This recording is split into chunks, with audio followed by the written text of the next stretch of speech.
there, friends. Welcome to the Memory Slot A podcast, where we talk about games news, and all types of games stuff. My name is Chris, and I'm joined here with Marc with a C. Happy holidays. Happy holidays. Marc with a K. Merry Christmas. Merry. Oh yeah. And Rob. Wow, hi there. And my phone decided to go bim bring. And a little too early to end the show. All right, thanks for joining us. That's gonna do it. All right. Happy New Year. Happy New Year. Yeah, we've been playing lots of different games recently. A little slow on news, so we got a lot of discussion coming for you. But Marc of the Sea and I have started to play a game that came out a little while ago, but we just got around to it, called Assassin's Creed Odyssey. Ah, yes. Okay. Yes. Chris. And who did you pick? Yes. The girl or the boy? I picked the boy. Okay. I picked Cassandra. Cool. Excellent. Excellent. So we have both sides. We can report back from both sides of the coin. Main character. This is great. Yeah.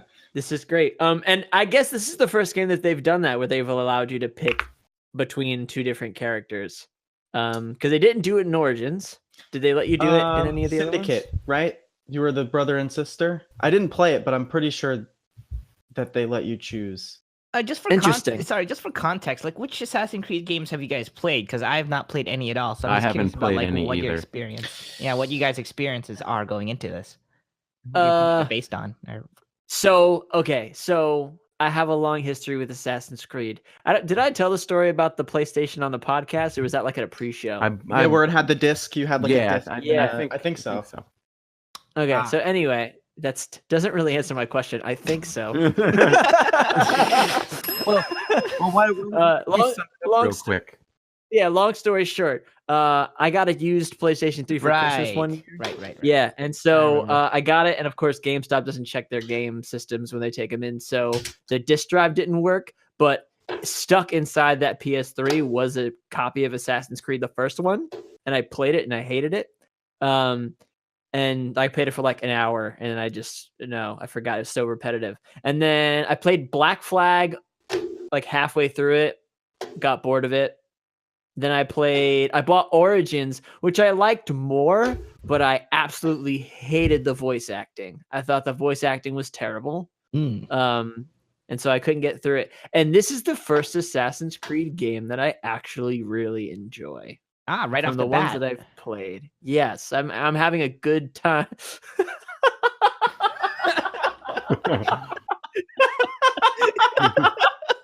Wow, this is not going to have context, but okay. Oh, all right. So, what a story! They're memeing me in the weekly agenda thing now with some random pictures that they just need to stop. Anyway, I don't know about you, Marc. That'll be some Twitter content later.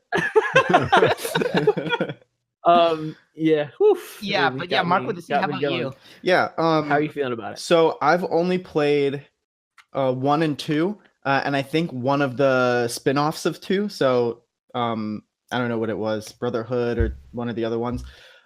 So I've only really played like the OG kind of Assassin's Creed style of game. So starting this one up, I haven't played too much of it. I started today, but starting this one up, it's like, whoa, there's loot in here, and you get to equip different pieces of armor, and you have like a regular blade as a weapon, and I got like a club or something as a weapon, and I don't look like an assassin. I don't even think I am. I think the character is a mercenary. It's like, this is very different than what I'm used to for Assassin's Creed games, but I think all the changes are welcome changes.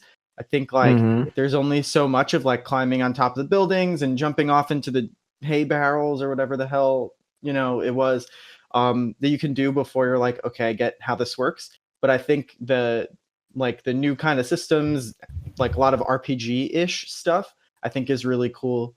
The setting is great. I think, ancient Greece just like a very pretty place. Or agreed. It is ancient Greece, right? That it's technically in. Yeah, the Spartans and like all those right. people. I 100% agree, and I noticed all the RPG elements in Origins, which is why I was like interested in that game. But I think this version of Assassin's Creed is the kind of Assassin's Creed that I would actually want to play.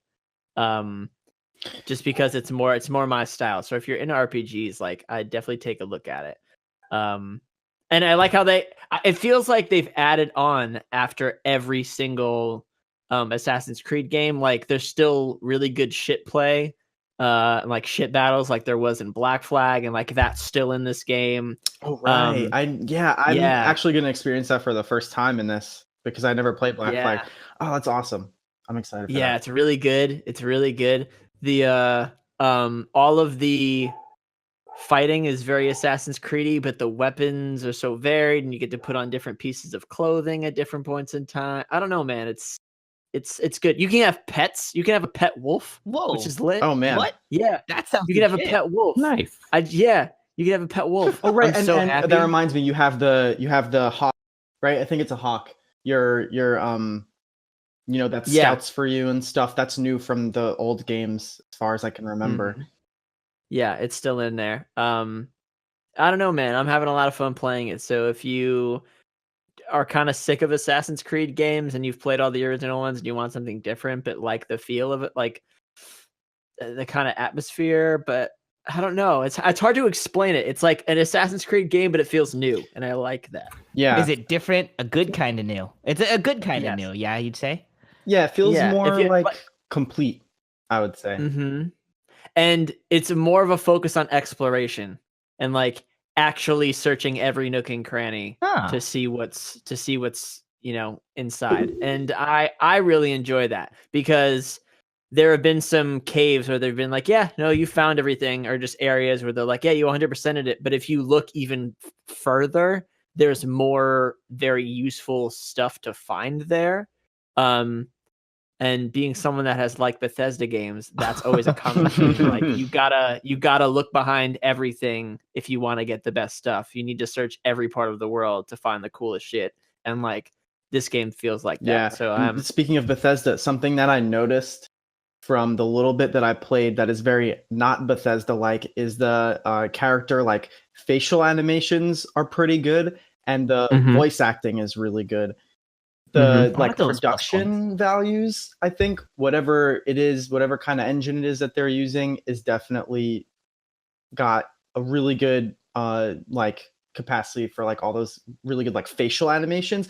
Like so I'm using Cassandra, and there was one you're speaking to like a father figure that you have, but he's kind of a jerk, and he asks you to do lots of chores for him, and you have dialogue options in this.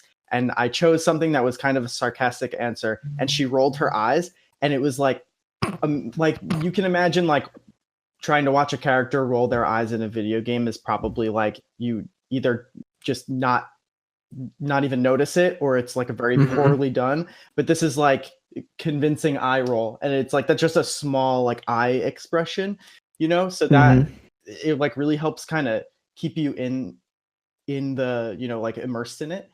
Because of how convincing all that stuff is. So that's like one of the things that I'm excited to like continue the story for. I hope the story itself is good. I know that Assassin's Creed games are not really like really well known. It's more for gameplay than story.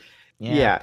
But I hear a lot of good things about this game. I mean, again, I haven't played it, but I've heard quite a bit. Go ahead. I have a question. How does this fit in with the overall timeline of these games? Have they reached the point where there's no like intersection between the different games?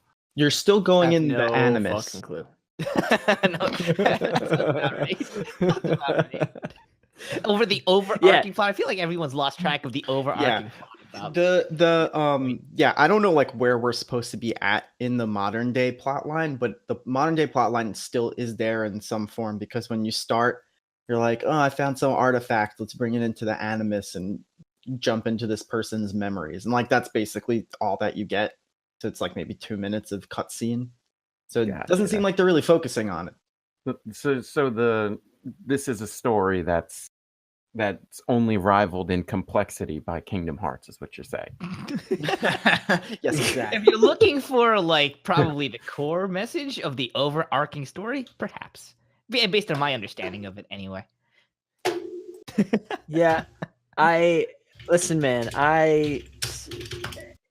my main point on Assassin's Creed Odyssey is that if you are either tired of the Assassin's Creed games or have never really been interested in the Assassin's Creed games because of how they are, I would take a second look.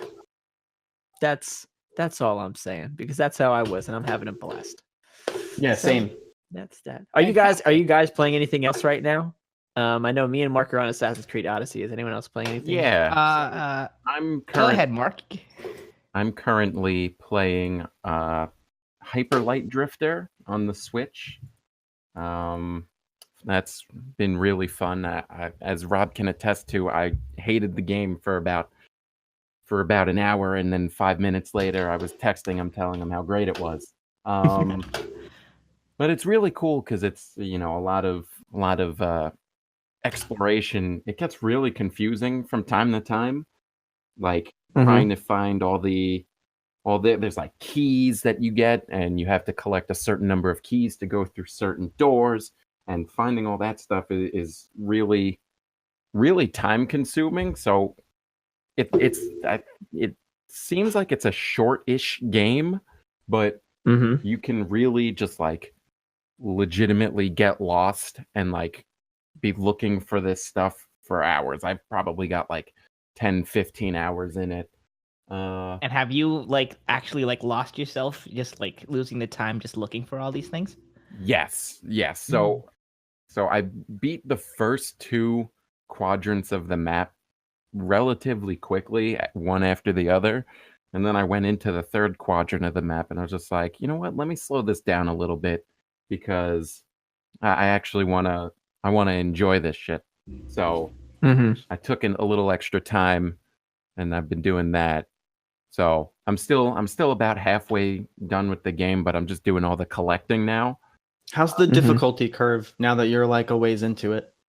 So it's once you like you get enough bits to get a bunch of like the movement upgrades, like it's relatively easy now, because like you can dash around everything, you absorb particles and projectiles while you dash. You could reflect stuff. The guns that you get after the pistol, like the shotgun, very overpowered. So where I thought it was really hard before, now it's just not. It's a game, but it's really. It was fun. all about just finding the groove. Yeah, and it just took you a little while to get to it. But I'm glad to hear that you actually stuck it out. Yeah, there's a bunch of outfits to get that increase certain abilities that you get, and those are all the things that are locked behind the key doors. And there's like, I think there are 16 keys in the game, so I'm looking for those, and I'm taking my time, but it's really fun, and I really suggest. Switch performance is good? What? Sorry, I was just asking if the performance on Switch was good. Yes, Actually, it pretty damn good. I haven't really noticed any like stutters or anything like that. I think it's a simple enough art style and everything, and it's not too like complex. So it runs really well on the Switch in handheld mode, because I haven't played it on the TV at all. I've only played handheld, but it's good. Perfect. It sounds like the perfect game to just pick up and go with, really. So as long as it runs well in a portable mode, that spells very well for it. That's very good. Are you guys finished with like getting all the characters for Smash Bros? No. I think I'm really close. I think I got really Palutena last. She might be the last one. God. I don't know. I have like only a handful left, I think. Have you battled her yet? Yeah. She kicked my ass like 3 times. Sounds about right. Yeah. She's kind of ridiculous, dude. I don't like her.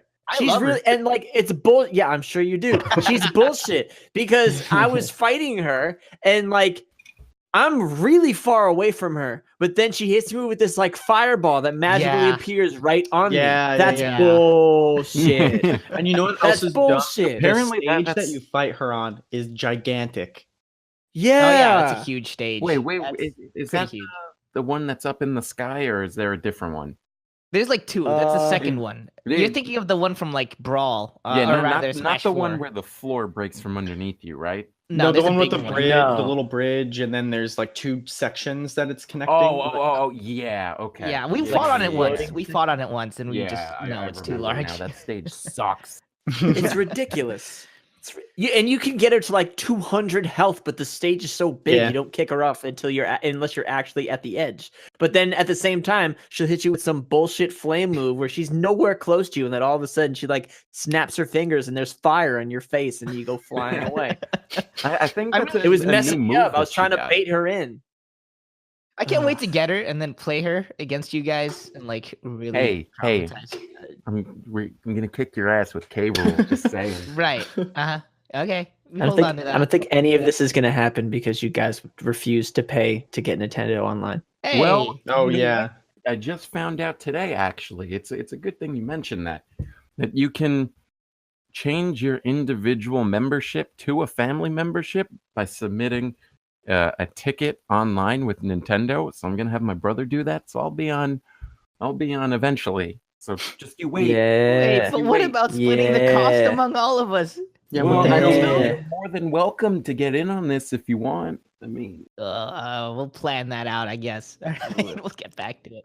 It's like it's killing me though, because you guys are like, splitting the cost. It's $20 for a fucking. Well, I mean, that's not my reason. My reason is mostly because I've not heard good things about its online performance. But that's my thing. Okay, fine. It's like it's $20 a year. So what do you expect? Like I know, but it's like, do I feel really good about paying something that is so clearly, not optimized? But that's just a moral high ground that I shouldn't be taking, really, I guess, with a company that just doesn't care about what the users think about him. I'm just pretty sure that Rob is afraid to play me in Smash. Oh, is that the argument we're going with? He's too scared. He's too scared. Oh boy. Okay. He's just a little chicken. I was waiting for that. Yeah, you know what? That was gonna happen. Rob, you're just a chicken. What about you? Are you playing anything right now? You're cutting right into it. Yeah, I was gonna bring that up. Well, yes, I am. No thanks to you, Marks. You guys dragged me into playing Kingdom Hearts. Whoa! We did you a favor. Yeah, we did a good thing for you. I'm kidding, of course. I don't mind. I don't know. Sounds like this man wants to go to the clink. Oh my god! Please no.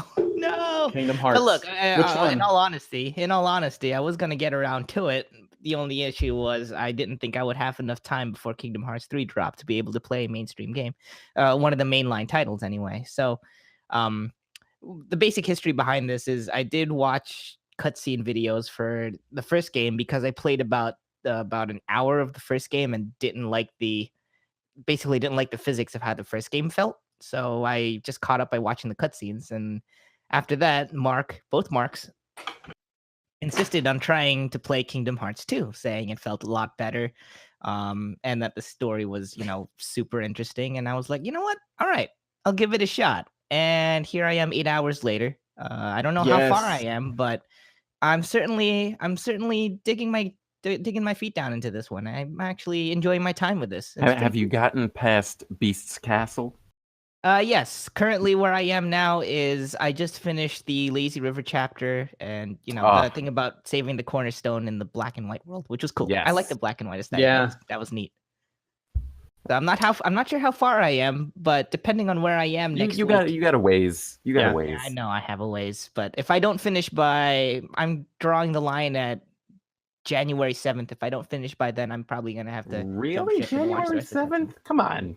I need time to watch the other cutscenes to catch up with 3, okay, and then play 2.8.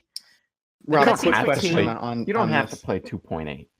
I don't. Which ones do I not do and don't need to play at this point? Listen, it's loaded, isn't it? You don't need to play Chain of Memories You don't need. Well, I watched all of that. So you watched Chain of Memories. You could, I would say, watch, maybe Dream Drop Distance, and if you really want, play Birth by Sleep, because Birth by Sleep. I hear Birth by Sleep is important. Birth by Sleep is important because it introduces Terra, Ventus, and Aqua, who you've heard their names probably from the review analysis videos or whatever. Right. But that one's pretty short, I think. If you're not playing on a high difficulty, you can probably breeze through that no problem. Right. Easy. Yeah, I just need to plan out the time right, because I also don't want to end up playing Kingdom Hearts until the day before Kingdom Hearts 3 drops, because then I'll be playing Kingdom Hearts 3 for like months on end, and then I'll burn out in the middle of Kingdom Hearts 3. That's what I don't want to happen. So I'm keeping that in mind. Just a last quick question on this. Something I didn't want to mention to you when you said you were going to play Kingdom Hearts 2 was that game is, and I didn't know if you knew this already, but that game is notorious for being the answer when people are asked the question, what game has the worst intro sequence? And so, you mean like the intro opening sequence? We're talking about like the opening animation, or are we talking about like the intro hour of the game? The basically all of Twilight Town Roxas stuff. Yeah. That is notoriously people's like least favorite game opening, because they say it drags and it's like confusing, and it does. Then drag. you end up being, you end up using a different character for the rest of the game. I was just curious what you thought of it. It sounds like you didn't know that, which was good. I didn't want you to be like have some bad preconceived notions before starting it.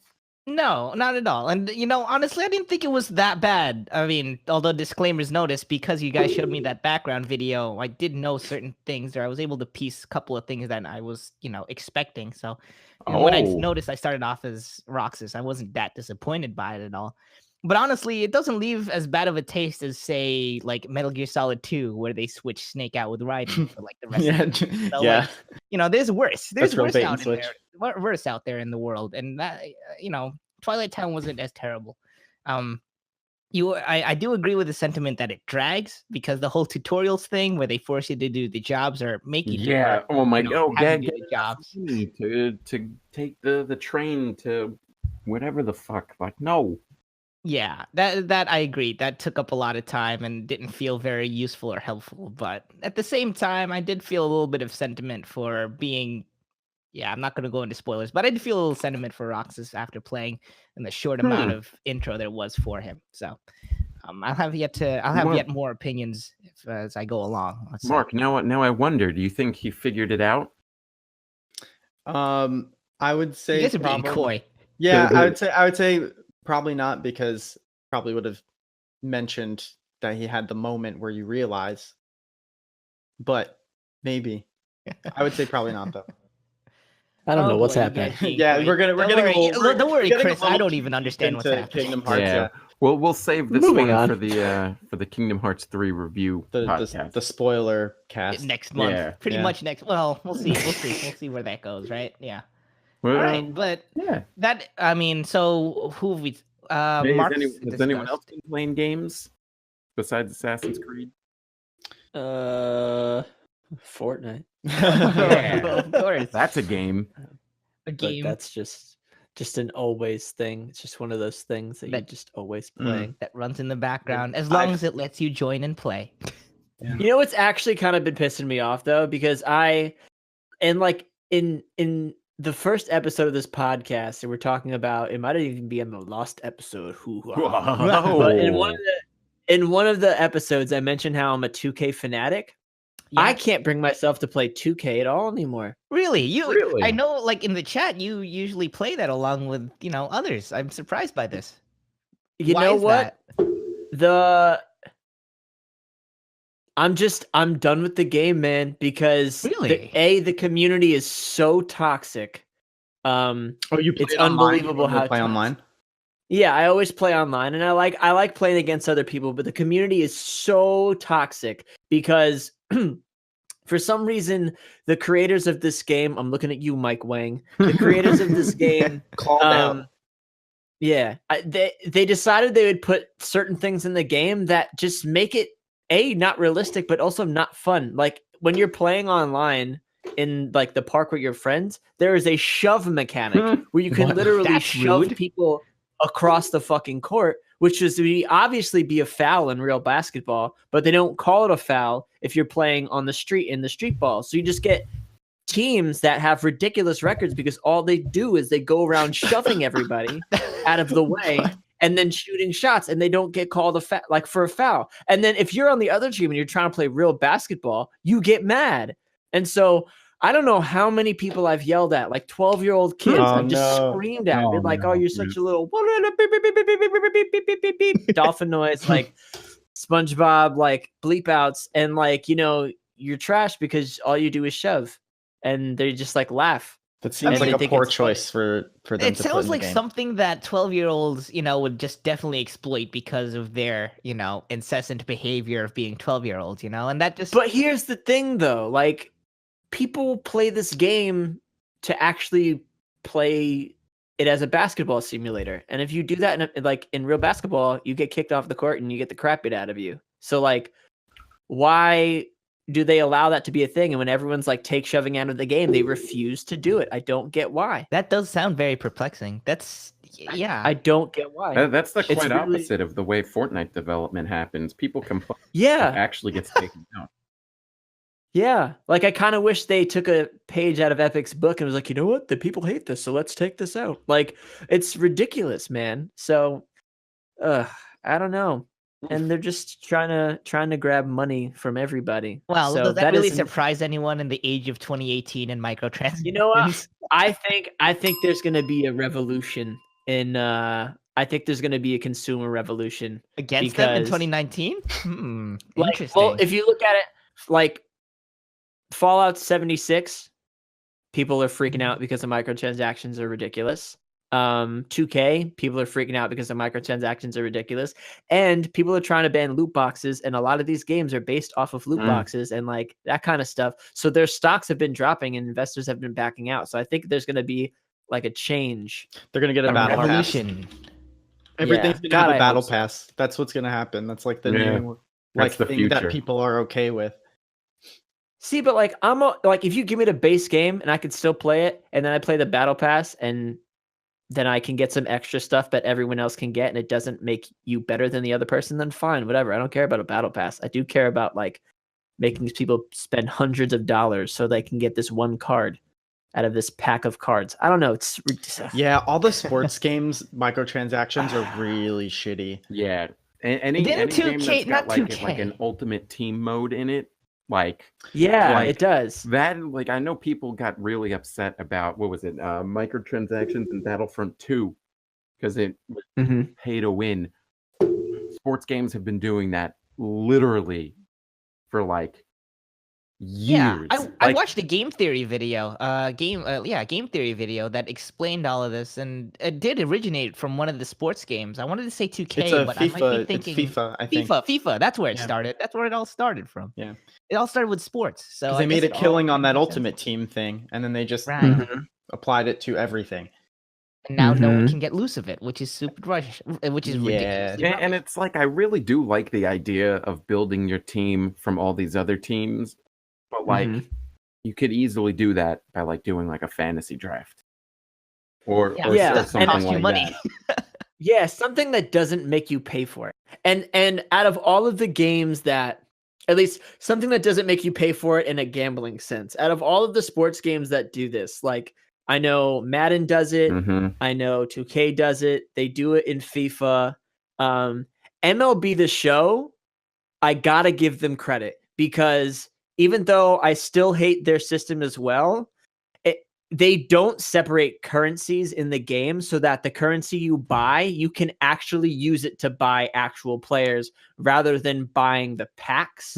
So even though I hate the fact that they have the packs and like I've bought them and used them before, if you want like Bryce Harper, you can straight up pay the money to get him off of somebody rather than having to pull him from a box. But it's an auction house style, right? No, that you can straight up buy it from someone. Well, that's actually good. Yeah, from another player. So Ultimate Team is more of an auction house, and that is some nonsense. Yeah, and they have that in 2K too, the auction house, and that's ridiculous. It is gambling. Like it really is. So God, I hope there's a revolution in that. I'm just curious. I'm just trying to parse it all in my head, but you guys have probably had more exposure of the overall field. But would you say that it's gotten especially out of hand this year in 2018 as opposed to previous, or has it been a gradual thing? You guys have more of a pulse on things outside of general genres. So I'm just curious about your opinion on that one.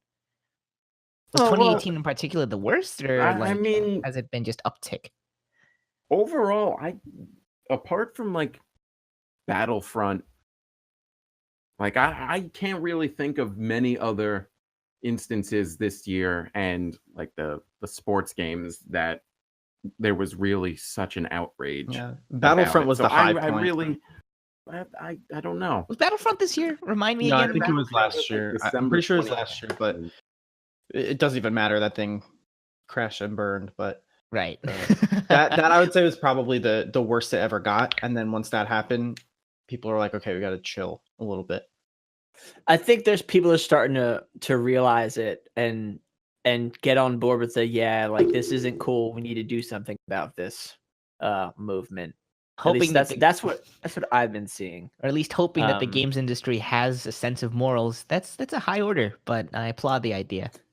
It's a high order, sure, but I think that pay to win is ridiculous, and I think that the loot box. I think they're going to do away with loot boxes. To be perfectly honest, like you can't sports gamble in most states, but you can pay like $200. Like a kid can go on there and put $200 in and just see what he gets. You know what I mean? Mm-hmm. And that's, I don't know.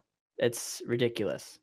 It's yeah. I think this year, from what I've been reading, that this is the end. Kind of, it's coming to a head. Yeah, because I remember I hope so. About a month ago, I think it was the FCC. Yep. They got they had some investigation into loot boxes. I don't recall if there was any resolution that they came up with, but they got it under their thumb, so it's coming. The fact that they're investigating it should should turn off game developers from the idea. Just the fact that it's being investigated should propel the thought. I think that like loot boxes have been banned in some countries overseas. No. Yeah. I believe that they are banned in the UK. Yeah, so and I know in other countries they have to actually announce the rates of like what you can actually get something for. It's not saying much, but it's certainly much more than nothing. Yeah, it's something, right? Something, yeah. So we'll see. Right. Well, that's the thing. But anyway, so 2K is one of the games that I thought I was going to enjoy the most this year, but I did not. It just frustrated me to all hell. But and to getting off of that, let's make it a little bit positive. What are some of the games that you've enjoyed most this year and have not been plagued with that bug? Enjoyed most. Anyone have any ones that really stick out to them? I've got a couple, but Mark, you go first, my mans. All right, gonna start this off with a good one. Yakuza Kiwami, so good. Which was recently? What'd you say? Which was free on PS Plus recently. That's so correct. Everyone should have it. Curious, did you expect to like the game as much as you did when you first saw that it was going to end up on PS Plus? Because that's obviously how you picked it up, right? Yeah, that's how you got into it. Go ahead. Yes and no, because the answer is yes, but not for the reasons that I thought I would enjoy it. So I knew about the Yakuza games before getting Kiwami because of just I don't know, listening to podcasts or watching videos or whatever. I knew that it was like the series could be very, very silly at times. You're like this really serious mob guy, but they put you in these like pretty funny situations and a lot of the like side missions. And so I thought like I would really enjoy that. And I was kind of playing it for that. And that stuff was great. And it's hilarious. And I know that some of the later games get even wackier. But what I ended up not realizing that I would enjoy so much was the main story, which is like I mentioned in one of our earlier pods that like it's just like imagine like a television like serial about like the mob in Japan. It's like kind of that level of a storytelling, and it's divided up in different chapters. And so it's like definitely got that kind of feel like it's, you know, like a TV show kind of thing. But it's like surprisingly really, really good. I know. So the Kiwami games are basically like remakes. So they have all of the more modern visuals. So all of the characters look really good, and have like very good kind of good writing. I mean, it's not it's only localized to like subtitles, but I'm playing with the original Japanese voice acting also is kind of great also. So all that stuff kind of put together, I didn't realize I would enjoy the core part of the game so much. So how much time did you pour into that? And like all things considered, just curious what the playtime was. Yeah, I mainlined it. It did only side missions that popped up along the way, so it was about like 20 hours. Then I put it down for a bit because I started playing some other things. But I felt like I got the whole experience, and what I really wanted to do at that point when I finished it was like, oh, I want to play the second one now. So instead of going back and like 100%ing it, which I have a lot left to do in that game if I wanted to, I just decided I'm gonna buy 2 and then play through that one. I kind of am in it for that main story, because 6, which came out this year, which I haven't played, is the end of the storyline that begins with 1 or 0, I guess. So I know the complete thing is out there, so I wanna ultimately make it to that point through all of it. Yeah, so it's got the very serious and the very silly, and both of it's just like big smile on your face the entire time. I would recommend it to like anyone who likes fun action games. Fantastic. Nice. Mark, you got next? So another game that has a lot of silly in it, but I had a lot of fun playing. Hitman 2. Yes. Really? The game I absolutely enjoyed the most this year. And it's just because of how ridiculous the game is, and the interactions that you get in the game. Like, I know I mentioned it back when I first started playing it, but like when you get up in a target's face and they just say, "Hey, can you give me some personal space?" Like absolutely hysterical. But you can go back and play that game. You could play levels that you've already played over and over again, and every time you have a different experience playing it, and that's fantastic. And that's my most enjoyed game. Have you ever played Sniper Elite? I have not. I was wondering if anyone had asked you that, because it sounds like it's right down your alley. Go ahead, Mark. I would highly suggest, and if you do end up getting a Kingdom Hearts PlayStation, I would ask you get it on the PlayStation so that you can play it. I suggest you get Sniper Elite 4, because it is very Hitman-y, and you can kill people in all sorts of fucking stupid ways. Like I was playing it with one of my buddies, and there's like this downloadable content mission where you have to kill Hitler. But you can kill Hitler by like, oh yes, you can kill Hitler by taking a spoon in a bowl of soup and like attaching it to a wire. So when he picks up the spoon to go eat the soup, it blows his face off. Dude, it's incredible. You can kill Hitler with a bowl of soup. You can also drop a boat on him. Like, it's just, you gotta play that game, man. The ways you can kill people are incredible. I remember when you were trying to make me watch you guys figure out different ways to kill Hitler. I think that was earlier this year even. I remember this. It was. That's fantastic. It was. That sounds like a hell of a time. I'll look into that. If you like Hitman, I know that, and when this game came out, I was talking to a couple friends about it, and I was just like, Hitman 2 looks like an exact copy of Sniper Elite. And they were like, no. And then after they looked at video, they're like, you know what? It does look exactly like Sniper Elite. I'm like, yeah, it's the same game. I would play it if you like Hitman, because that's also very fun. It's only $12 on Steam, so it might be. It's also on PC. Yeah.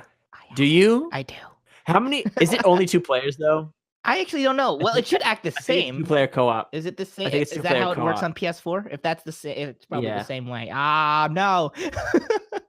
So it's okay. It's okay. Mark, if you get it, play it with Rob. Rob, I think I have an idea for some content.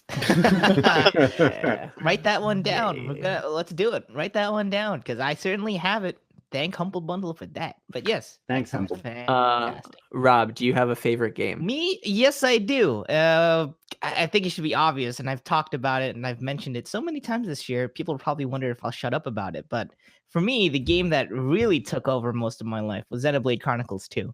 Now, this is a game that came out at the end of December, so pretty much everything from the beginning of 2018 up until, I want to say 3 months ago, was just that game, and I poured in 130 hours of that. And really, for me, it was just how the game mechanics just click, how the battle mechanics were just 10 out of 10.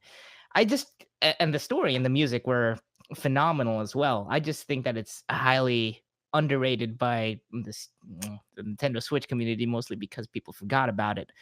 But really, I had quite a blast just wandering around, beating up a whole bunch of monsters with a ridiculously powerful team. The only issue with that was the whole gacha system, which involved me opening up a bunch of crystals to see if I would get this thing that I wanted, but I never really did, which is why I never got to play a New Game Plus on it. But that game in particular really, really took up quite a bit of my time. Like, I don't think I've poured 100+ hours into a video game in a very long time. This one managed to do that in spades. Yeah. Speaking of, the most time-consuming game I played this year has got to be Dead Cells.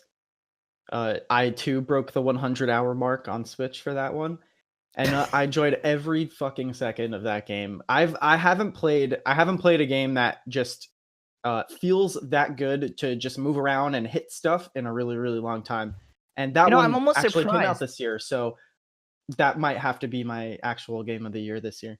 Yeah, I was gonna say I was surprised that you didn't say that one right away. I forgot to say that, I think it's a recency bias, I think, because I finished Kiwami like not too long ago, but I had been kind of done with Dead Cells for a little while at that point. But yeah, thinking about it, I mean, if we're just going by like time played, I would say that one. Yakuza just was like really like the what's a good way to put it? Like the highs were really high in that one, so it sticks out to me, you know. That's fair enough. We can come back to short form games in a second here. Chris, what about you? Like, what is your most enjoyed game of the year? It's kind of tough because I definitely spent the most time playing Red Dead. And I fucking love that game. Like, it's so good, and I really appreciate a lot of the stuff they did with the game. But looking back on it, did I enjoy it the most? I don't think so. I think that I took a lot out of it, but in terms of a game that I actually enjoyed every second of playing, I think it would have to be Pokemon Let's Go Eevee. Oh, I forgot about that game. Yeah. You forgot about that game. You're a Pokemon fan. How could you, Mark? You're right, I am a Pokemon fan. Yeah. I don't know, man. Like, there are a lot of games that I had really high hopes for, and maybe it's just because I wasn't as hyped up on this game as I was like Red Dead or 2K or any of those games, but I played that game, beat it in 2 days, and I loved every goddamn second of it. Like, it probably took me like 28 hours to beat the entire thing. But you loved the entire experience. God, I loved the whole 28 hours, man. I couldn't put it down. Like, I just couldn't. It was so good. It's like, it's not about the amount of time you spend with it. It's really the concentration of, like, you know, you actually enjoying the time that you took to, you know, play it. And if that's the game that did it, then by all means, it does. Yeah, and I mean, I think that's an interesting topic to start talking about. Is are games that are shorter, or are games that are longer? Does like the length of a game, if it's really long, does that make it a better game, or does it a shorter game? I think my personal opinion is that it depends on the game. Well, yeah, I mean that's the long and short of it, right? Hey, yeah. Well, okay. So I was talking about Dead Cells before, and what's pretty cool about that game and games that are like it is that you can beat the game. You can beat the entire game in like 30 minutes or less if you're, speed running it or something. I've seen like sub 15 minutes completing the game, right? But I spent 105 hours playing it. So like, is that the collection aspect and the completionist kind of aspect super long, but the experience itself super short. It all comes down to like how long you're willing to put up with dying over and over again and just getting better at the mechanics, unlocking things until you can finish that main core part of the game. So then it really becomes like, well, I did enjoy the whole 105 hours. I kind of liked that it was, but I think that was only coming down to like how mechanically good it was. I also played God of War this year, and that game was just very story heavy, and sometimes it felt like it was dragging a little bit. So I guess it is kind of relative to the kind of game it is. Mm-hmm. So like when thinking about Red Dead, like, yeah, that game took me like 100 hours to beat. And by the end of it, I was like, oh my God, okay, I get it. Like, things are happening. It's the Wild West. These guys are real cowboys. Like, I get it. Like, I want to move on to the rest of the game and figure out what happens. And I think a lot of that is because they added so many RPG elements to the game, but they also so I expected my exploration and like running from place to place and searching all these places to actually pay off. But in reality, it didn't, because there is a very limited like amount of weapons you can find, a very limited amount of like, you don't really go and find random pieces of clothing around. And like, if you compare that to a game like Skyrim, which I've put like 300 hours into that game, most of the time I put into Skyrim, I've really enjoyed, because actually going to all of these random little nooks and crannies and places matters, because there is a story there. There is a sword that you can't get anywhere else in the game if you go in there and like beat the dungeon and like that kind of stuff. So if you're going to make a massive open world, you better put a lot of shit in there for me to actually find that's not just money. You know what I mean? Because if I'm just going around searching all the nooks and crannies on the map just to find cash, like, it gets boring. But if I find something really cool that's going to be useful, then yeah, like 300 hours is awesome of that. I enjoy that. And that's my opinion, but Right. Sorry, did I step on someone? No, go ahead, bro. You could step on me any day. Hey.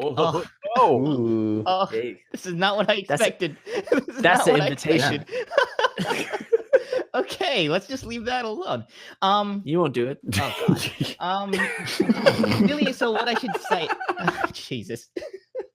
What I should cite here is this is just a reaction to one of Polygon's articles saying that, which headlines saying that the year's best games are under 10 hours. Now, the main crux of this article mentions Return of the Obra Dinn and Celeste as being short, concise, 8 to 10 hours, and then comparing it to something that, something like Chris mentioned, Red Dead, which is a longer story.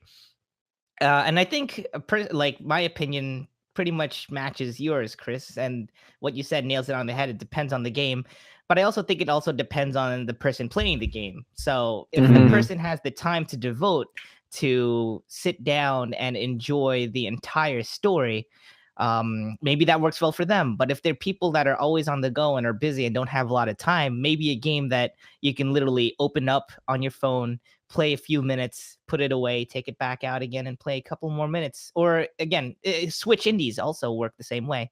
Games that you can take out, play for a few minutes and turn back off. Maybe that's more rewarding for them. That is also true. But what I wanted to also bring up in this topic is what occurred to me was I'm going to bring it back to Fallout 76, unfortunately. But great. We're also a thing that's worth considering is it worth considering long games that are forever, patched in order to become better, over a long period of time versus a game that is, it's done, it's made, it's a complete package. You have the full story and it doesn't need any more patching. You know, which do you think is, you know, more valuable if you were to compare the two like that? I think it's a great question. I think it's a little hard. Oh, go ahead, Mark. Sorry. Before we dive into that, I'll just say that. Oh, sorry, I think I stepped on you. In terms of shorter games, that or short versus long, it depends on how the game chooses to make you use your time. So if you're playing a long ass game, like I'll use Octopath Traveler. I think Octopath Traveler is a great game, but they really make you do a lot of heavy grinding in that game between chapters, and it does work as a perfect that's example. not fun, in my opinion. I don't like that. It doesn't respect your time, basically. Grinding, you know, that's just a mindless task. I just want to do, you know, I want to do story. If I'm playing a story game, let me play the story. Don't make me have to grind exorbitant amounts to continue the story. Or if it makes you do like a bunch of fetch quests, like Borderlands the pre-sequel. I love the other two Borderlands games. Borderlands the pre-sequel, the whole thing was just like fetch quest and then unlock door, rinse repeat. Yeah, that's where long games can suck. Yeah, so like that you can put a lot of hours into. I probably have like 20 hours in Borderlands sequel, but I enjoyed games like Hitman 2 and Mega Man 11 a lot more than that, because Mega Man 11 I think I put maybe 10 hours into, and I didn't even have to put that many hours. I just suck at platforming at times. And like Hitman 2 I probably have a total of like 8, 9, 10 hours, but I also played through the entire game and then went back and played the levels again, and I had more fun doing that than any amount of fetch quests or level grinding I've ever done in another game. Well, especially in the case of Hitman, those are like closed packages. It's just that the gameplay can vary depending on what you do. Exactly. You know? Yeah, exactly. I think a game that like suffers from this the most, or the types of games, are like open world, like basically a lot of games that came after Skyrim. So like Far Cry games, the modern Far Cry games, they just like need to fill that world with stuff to do, so they can be like, there's an endless amount of stuff to do. And then it's like, well, this is just a lot of filler. This game is long and huge, but like, what's the like point of adding all of this stuff in there if it's all going to be like mediocre stuff? Like, dude, that ruined so many games for me. Dude, after Skyrim came out in 2011. For like a good 3 years after that game came out, I could not play any other open world game, because the thing that Bethesda did so good in that game is every place you went, and this is just like what they did early on before 76 came out and they just got their reputation shattered, but they would fill every single place that you went to with something interesting or an interesting story. So you went there and you felt as if you were living in that world, and like that's something that really happened, not something that the developers put there. You know what I mean? Like that's just like a story that you learned by going there yourself. And in other games, they cannot match, or I haven't really seen a game besides, I guess, The Witcher that has matched that level of detail in their world building. And I 100% agree. A lot of games have done the opposite of benefit. I can't think of words right now, but they have not benefited from how good Bethesda has been at doing that. Well, it's just not Skyrim came out 5 times then. Oops. What'd you say? It's a good thing Skyrim came out 5 times then. Yeah. I mean, so you don't need to play enough. Listen, you can they do whatever they want, man. They can do whatever they want when it comes to that, fine. But I'm glad it came out on all those systems, because if you don't have an Xbox, if you don't have a PC, if you don't have a Nintendo Switch, if you don't have whatever, like you can play it on something else, and it gives everyone the chance to play that game, and that game is amazing and everyone needs to play it, and I don't give a shit anyway. But it should be played on PC if you wanted to make it look the best. Oh, yes, it should. He just threw it down. Oh man. That's 100% true. I 100% agree with you. But but I agree. That ruined so many games. Yes, it ruined all games. Sorry, I want to throw in a quick thing here, because we're talking about small games. I just finished Grease. I think that's how you pronounce it. Oh, how was it? So good. That was a really short experience. It was like, I'd say probably 4 hours max that I put into it, but it was the kind of thing where I just enjoyed every second of it. The art kept getting better and better. You know, the more colors got introduced, the music got better and better as you got like closer towards the end of the game. And we talked about it briefly like last week or the week before, where it's like a loose theme of kind of recovering from like grief or getting through like the stages of grief, but it doesn't really explicitly say that, but that's just kind of the vibe.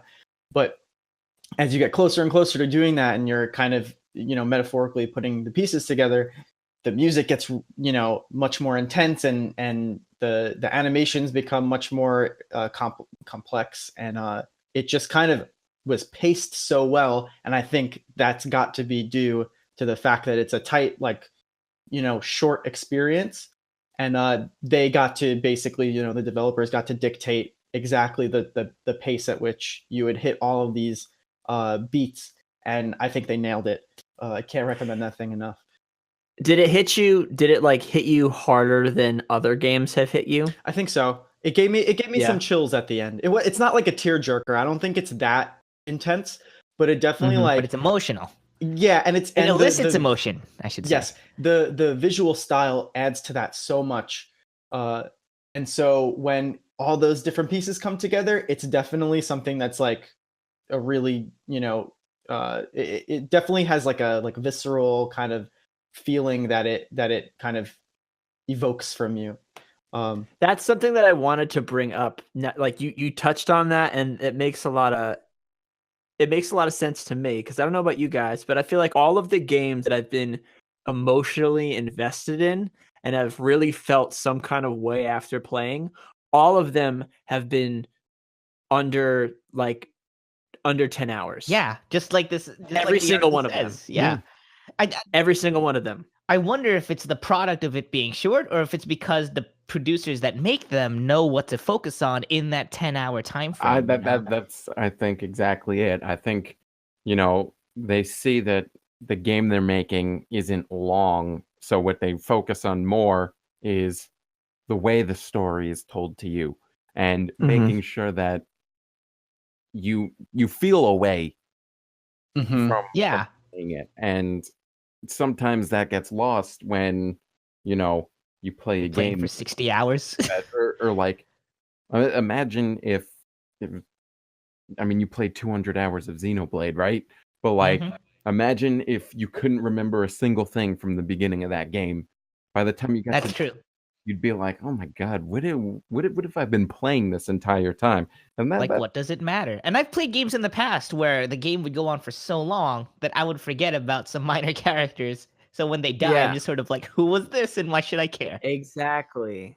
I think that's what the shorter games have going for it, is they can really make a lasting impression on you. Kind of like when you watch a movie, like it's 2 hours, but you can get really emotionally invested in what you're watching for those 2 hours because it's not too long. You know what I mean? Right. And like games like Journey hit me so hard when I played Journey. That's a wonderful, wonderful example. Yeah, Journey hit me so hard. You beat that game in a couple hours.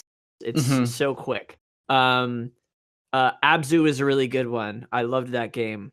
Other ones that are under 10 hours. Firewatch. That just came out on the Switch soon. I really want to play that. Picking up 100%. I love that game. So good. Other games, Limbo is really good. Oh, Limbo! I played that one. That was definitely Unraveled 1 and 2. Both really goddamn fun games and really good games. Yeah. And going in another direction, PT. If you guys have played it, I know. Yes, I have. If people have played it, yes, terrifying. That was a bad question, but yeah, terrifying. But that's super short. That's like an hour or an hour and a half tops. Yeah, terrifying. Absolutely terrifying. So you know, sorry, Mark. No, I was just saying yes. Yes. Very terrifying. So, what this really has me thinking about is just like indies in general. Because I remember when the Vita was trying to be the indie machine in like 2012-ish. And, no one really thought much about them. But now we have so many indie games which, A, clock in at a very fastidious like 10-ish hours. And B, you have them with having excellent story and gameplay like Celeste or Into the Breach or in, Gris, Don't you think that like indies have gone quite a long ways since like the turn of let's say this decade, since like 2010, let's say. Yeah, I would agree with that. Do you think there's one that put them on the map? Like one indie game that everyone was just like, holy shit, we should pay more attention back to in the day, if you guys remember the Xbox Arcade, the like big thing that set that off was Super Meat Boy, if I remember Meat correctly. Boy. Oh yeah, that would do it. And like Braid, I think. If you guys remember that one. Definitely. Yes. What was the other one? It was developed by this one guy and Minecraft? No. It was developed by this one guy and it's like a 2D world, but then it's also kind of 3D because you can like spin it around. I know. I know what you're talking about. I know the guy who you're talking about. Not Echo Chrome, right? No. That was way back in the day. Fez. Yes, that's the one. Yeah. Fez. Yeah. Fez. Yeah, that was actually really fun, that game. I loved that game. But I wonder if there's one that really like hit it off, because the one that I think of that made me think of, you know what, maybe I should play more of these indie games was definitely Journey. Yeah, that one made a huge impact. I'm trying to think back. It's interesting because I was never a PC gamer, which is where a lot of independent games would be developed. Now that I have a Switch, Switch is really becoming, because it's like the perfect indie platform for it. It can handle all the indie games in terms, or a lot of indie games in terms of like, just system requirements, and man, having it both look nice on your TV and in your hands, perfect. So I'm playing so many more of them now. I kind of skipped over a bunch in the past. Yeah, I would say I'm also just starting to get more into playing indie games, especially since they come out on the Switch, and I want games to play on the Switch, and it seems perfect. They're not very expensive. You can fill the void. You can play them anywhere, and you can play through a lot of them pretty quickly. So I'm with it. I got one question before we wrap up. Easy. Talking about indie games, I have a $25 gift card right now on my PSN. What indie game would you suggest that I pick up? The Fortnite legendary skin. No. I've refused to do it. The thought crossed my mind once, and I was like, that would be a fucking waste. And no, I refuse. You sure? It's a shiny skin, though. Isn't that the greatest, latest, and the greatest? Listen, man. Nope. That's Cuphead. A good, but the actual question is a good question. No, well, Cuphead is just for Xbox. Yeah, I know it is. That's I was being sarcastic. And it deserves to be higher on this list. Well, okay, so here's a question, Rob. I'm gonna defer to you on whether or not this is an indie. I think it is, but Tetris Effect, which I know you like very much. Would that be considered an indie? It's because you can license Tetris, right, in order to make your own Tetris game.